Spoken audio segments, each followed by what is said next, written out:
So I thought that I would use a little bit of time this morning while I procrastinate before starting my day to talk about the Consider the Raven mittens. I realized that I have posted pictures and I have done the little like music video teaser, but I hadn't actually talked about them outside of just a few descriptions on Instagram. So I wanted to do that. I wanted to kind of show you some of the yarns that I used, and yeah, I just wanted to give you more details about them and kind of my thought process while making them. As you can see, the ravens do mirror each other.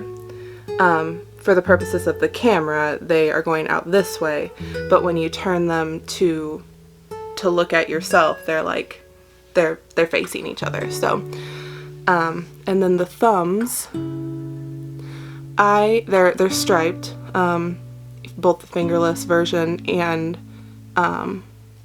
the full thumbs, with a little moon and some stars, same as the moon on the front. When I made these, when I made the charts, my idea was to create a filigree cameo. I don't know if I'm saying cameo right. I always say it like that, but I'm sure it's pronounced differently.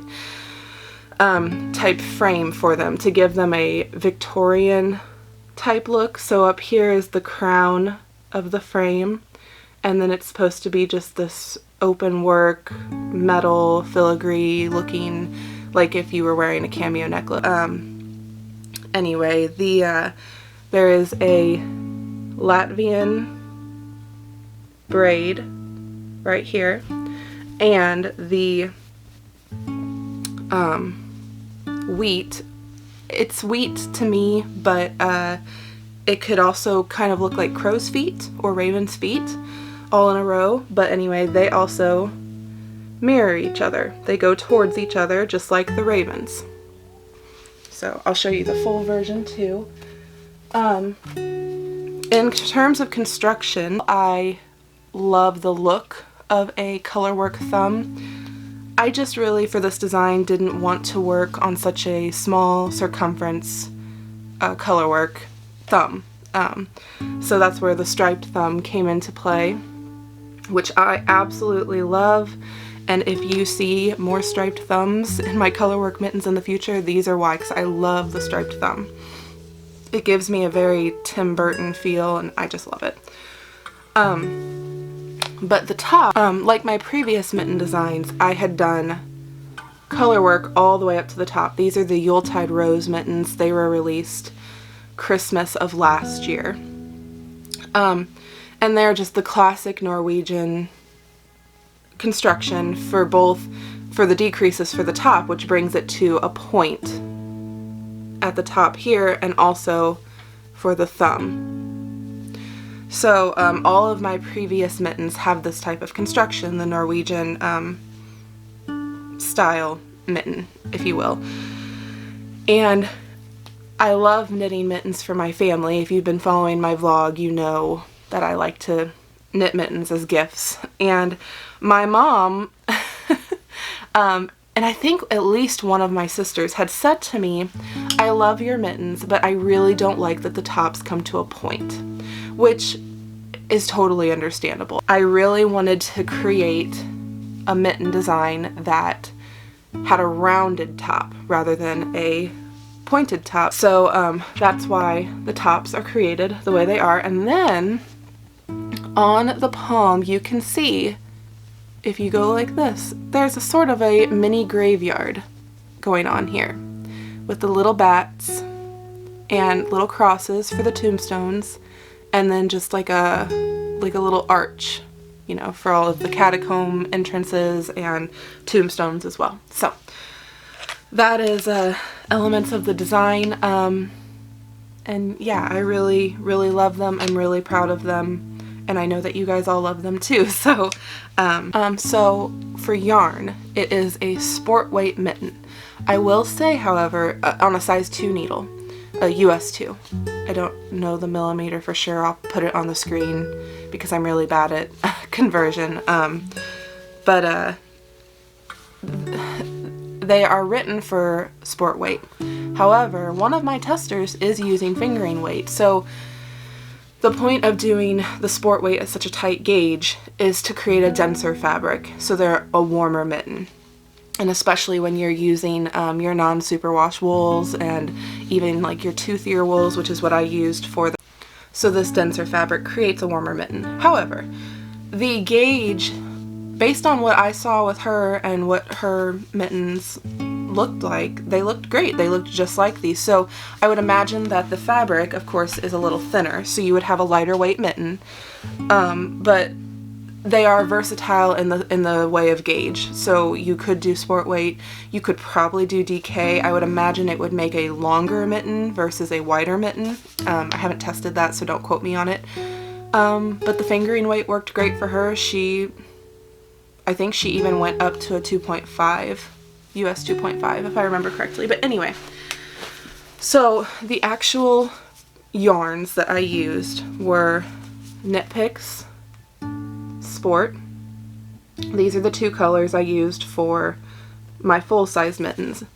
I really love Wool of the Andes. I've always loved Wool of the Andes. It is a toothier yarn, but it's not unbearable. Like, it's only minorly prickly against my neck, and I'm pretty tolerant though of wool, but I am not so tolerant, I think, that I could handle like an Icelandic wool necessarily next to my neck. So it's a good in between. The fingerless pair, I used a different brand of wool. I don't actually have both colors because I used all the navy. It's Cascade Sport non-superwash, because they do have a superwash version, which is lusciously soft. It is so soft. This is softer than Wool of the Andes, but not as soft as their superwash. With Wool of the Andes, so for Wool of the Andes, I'm not sure if you can see this very well, but there are a lot of guard hairs. And when there's a lot of guard hairs, again, my knowledge is not as extensive as some people's in the way of wool, but in my experience and with my research, the more guard hairs there are, the coarser the wool sort of is. But guard hairs, in case you didn't know, I didn't until this year because I'm a little bit obsessed with sheep.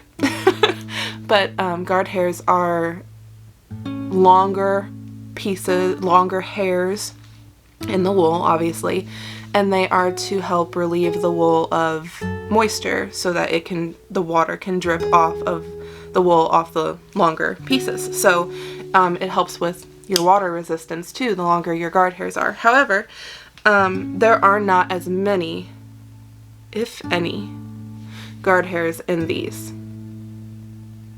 with the Cascade. So it is a softer wool.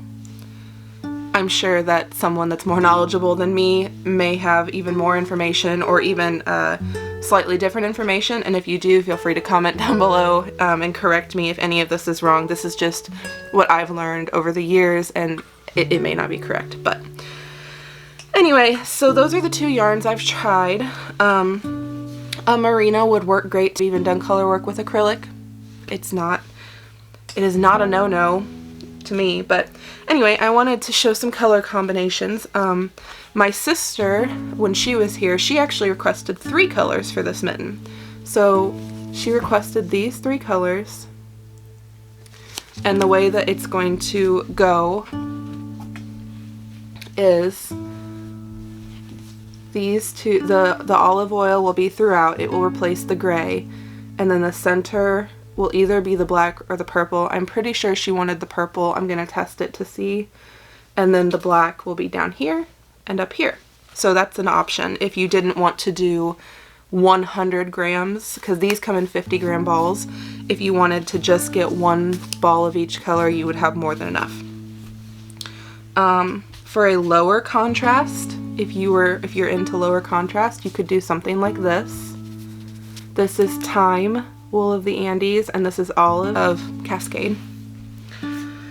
And then for something like really autumnal, you could even do 3 colors again. or there's just lots of options, of course. Or something super Halloween-y. The black and the orange would be enough contrast. You might even be able to do enough contrast with these. It would be a lower contrast for these two. But yeah, so I actually had some people say that they were going to do black and orange for Halloween. So anyway, that's the Consider the Raven mittens. I just wanted to give some more information, and a special announcement to those of you that watch my vlog. I do plan to do my very best to release them early. So release the pattern Sunday, I hope, because some of you wanted to knit them for Halloween, and I think that's more than enough time. Even if you're not, like, these do knit up very quickly, especially the fingerless version. So don't get too excited, but I am fairly certain testing is going really well. We haven't run into very many problems at all. There was one chart snafu at the very beginning stages, and since then I've not heard anything negative or constructive, I should say. So I would say, like, the artwork is done. I would say that the pattern is pretty much ready. So it's just going to be me creating listings, creating the Ravelry page. Yeah, so I've gone on for so long about these. I'm going to get to work, and yeah, I hope that you guys are excited.